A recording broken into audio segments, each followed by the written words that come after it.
नमस्कार। साल भर में आने वाले 3 से 65 दिनों में मुझे अगर आप पूछे महाराज जी सबसे पावरफुल दिन कौन से हैं, मैं कहूँगा पितृपक्ष, जिसको हम लोग साधारण भाषा में श्राद्ध पक्ष भी कहते हैं। ये वो 15 दिन होते हैं जहाँ हम अपने जो पूर्वज, हमारे अगर माता पिता इस दुनिया में नहीं है, जिन्होंने हमको इस सुंदर सी धरा पर लेकर के आए, हमें जन्म दिया और जिनके कारण हम इस सुंदर सी दुनिया को देख पा रहे हैं और अपना भगवान के प्रति, अपने इष्ट के प्रति जो कर्तव्य है उसको पूरा कर पा रहे हैं, इसका श्रेय जाता है तो हमारे पूर्वजों को।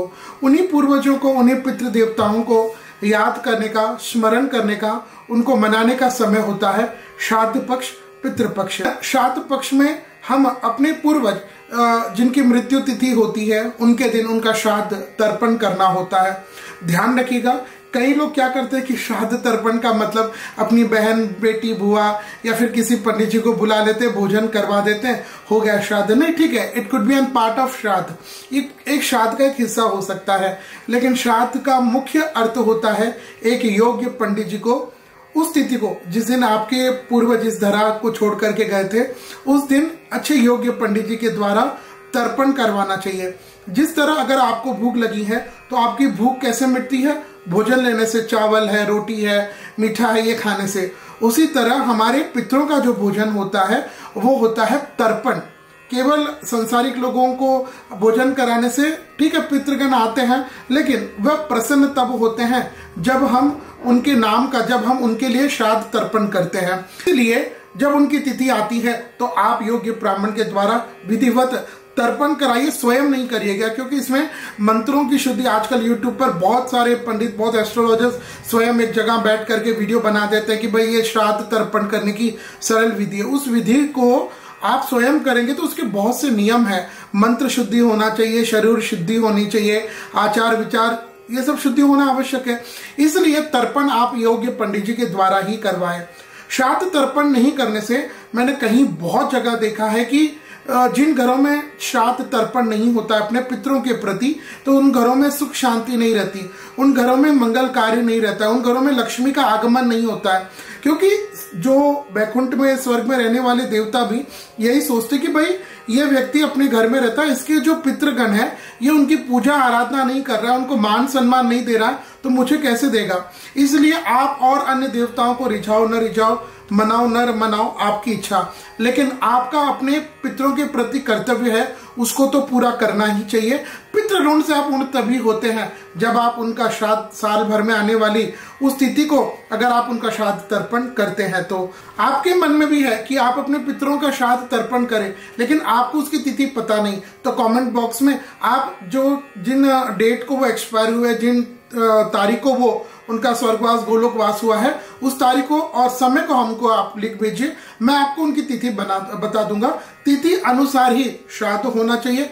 अगर आपको किसी भी परिस्थिति में पता नहीं चल रहा है तो ठीक है, काफी लोग अमावस्या को कर लेते हैं, लेकिन उस XYZ तिथि के अनुसार ही श्राद्ध तर्पण होना चाहिए। अच्छा, दूसरी बात, श्राद्ध के लिए कई लोग क्या करते हैं कि भाई सुबह का सूर्योदय की तिथि क्या है, सूर्योदय तिथि में कब है, चतुर्थी का श्राद्ध है तो सूर्योदय में कब है, भले ही वो 6 बजे तक हो, नहीं, हर देवता का एक समय होता है। देवताओं का समय प्रातः ब्रह्म मुहूर्त, पितरों का समय मध्याह्न काल, अपराह्न काल और राक्षसों का समय रात्रि काल।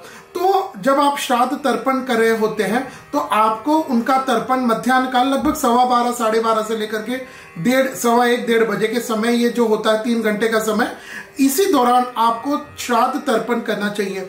मैं कई जगह देखता हूं कि लोग सुबह ऑफिस जाने के चक्कर में या निकलने के चक्कर में सुबह 8 बजे, 9 बजे, भाई एक दिन लीव लीजिए। आपके लिए, आपके पितरों का ये कर्तव्य है कि आप अपने पितरों का श्राद्ध तर्पण करें। अगर आप करते हैं तभी आपके जीवन में सुखशाली होती है, आपके जीवन में खुशहाली होती है, आप हमेशा समृद्धमय रहते हैं। तो समय का विशेष ध्यान रखिए, इस जिद पे न रहिए कि भाई सूर्योदय में वो तिथि नहीं। श्राद्ध का समय मध्याह्न काल, अपराह्न काल होता है 12 से 3 बजे के बीच में, इसी दौरान आप श्राद्ध तर्पण कर सकते हैं। आइए अब हम बात करते हैं साल 2023 में कौन सी श्राद्ध, कौन सी तिथि किस तारीख को आएगी, किस वार को आएगी, कब प्रारंभ होगी, कब समाप्त होगी। सबसे पहले हम बात करेंगे पूर्णिमा तिथि का श्राद्ध।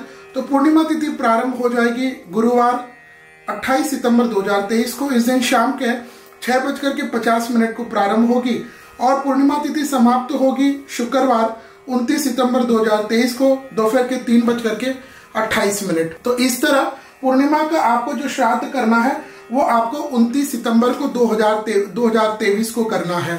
इसके बाद बात करते हैं प्रतिपदा तिथि का श्राद्ध कब रहेगा। प्रतिपदा तिथि प्रारंभ होगी शुक्रवार 29 सितंबर 2023 को दोपहर के 3:28 और यह समाप्त होगी शनिवार 30 सितंबर 2023 को दोपहर के 12:22।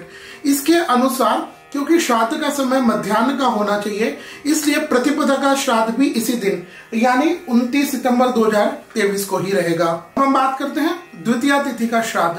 द्वितीया तिथि प्रारंभ होगी शनिवार 30 सितंबर 2023 को दोपहर के 12:22 और यह समाप्त होगी रविवार को 1 अक्टूबर 2023 को सुबह के 9:42।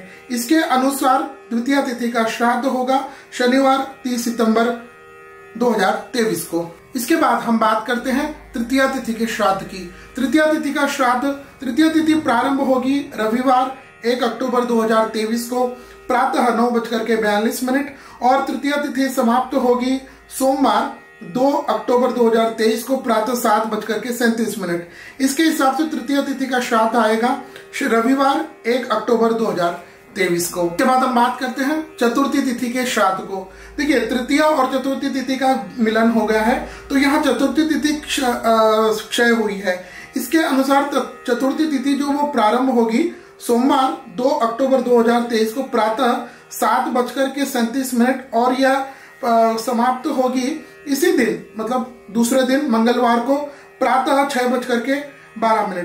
इसके हिसाब से चतुर्थी का तिथि का श्राद्ध रहेगा सोमवार को 2 अक्टूबर 2023 को। इसके बाद हम बात करते हैं पंचमी तिथि के श्राद्ध की। तो पंचमी तिथि का श्राद्ध आएगा मंगलवार 3 अक्टूबर 2023 को। इसके बाद हम बात करते हैं षष्ठी के श्राद्ध की। षष्ठी तिथि प्रारंभ होगी मंगलवार 3 अक्टूबर 2023 को प्रातः 5:34 से और षष्ठी तिथि समाप्त होगी बुधवार को सुबह 5:42 4 अक्टूबर 2023 को। इसके हिसाब से षष्ठी तिथि का श्राद्ध आएगा आपको बुधवार 4 अक्टूबर 2023 को। अब हम बात करते हैं सप्तमी तिथि के श्राद्ध की। सप्तमी तिथि प्रारंभ होगी बुधवार 4 अक्टूबर 2023 को सुबह के 5:42 और ये समाप्त होगी गुरुवार 5 अक्टूबर 2023 को सुबह 6:35। इसके हिसाब से सप्तमी तिथि का श्राद्ध आएगा गुरुवार को 5 अक्टूबर 2023। अब हम बात करते हैं अष्टमी तिथि के श्राद्ध की।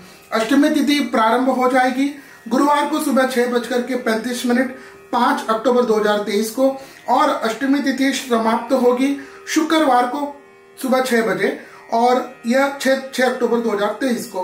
तो इसके हिसाब से अष्टमी तिथि का श्राद्ध रहेगा शुक्रवार 6 अक्टूबर 2023। हम बात करते हैं नवमी तिथि के। नवमी तिथि प्रारंभ होगी शुक्रवार 6 अक्टूबर 2023 को और यह समाप्ति होगी शनिवार को सुबह 8:09 दिनांक 7 अक्टूबर 2023।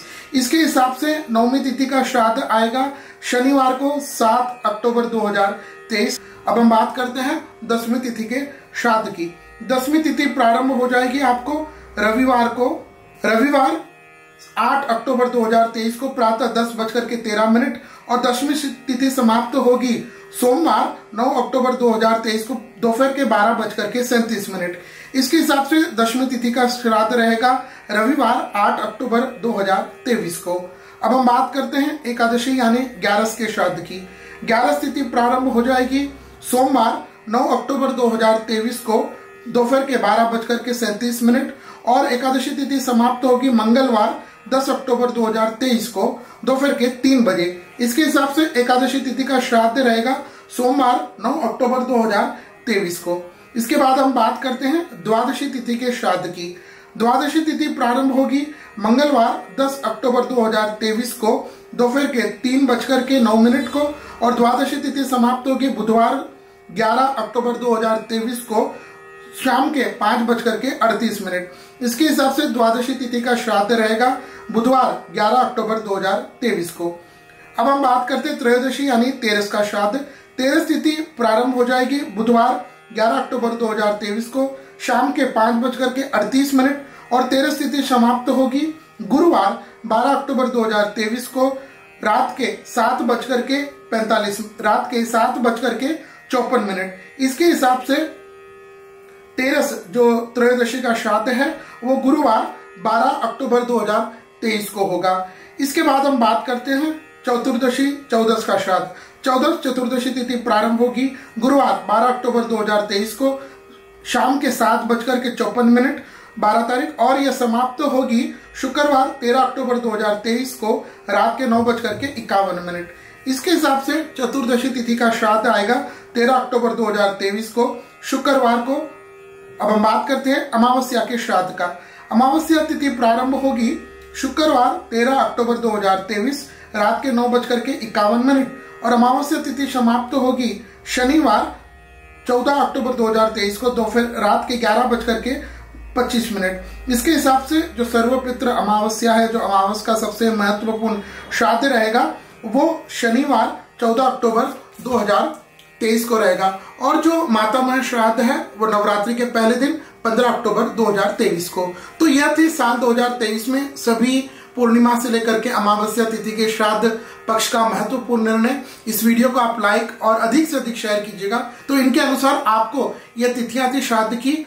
आप आशा करता हूं आपके परिवार पर, आप पर अगर आप इस तिथियों को उनका तर्पण करेंगे, श्राद्ध करेंगे, तो निश्चित उनकी कृपा आप पर होगी, जिससे आपका वंश आगे बढ़ेगा, आपके परिवार में हमेशा सुख समृद्धि रहेगी। नमस्कार।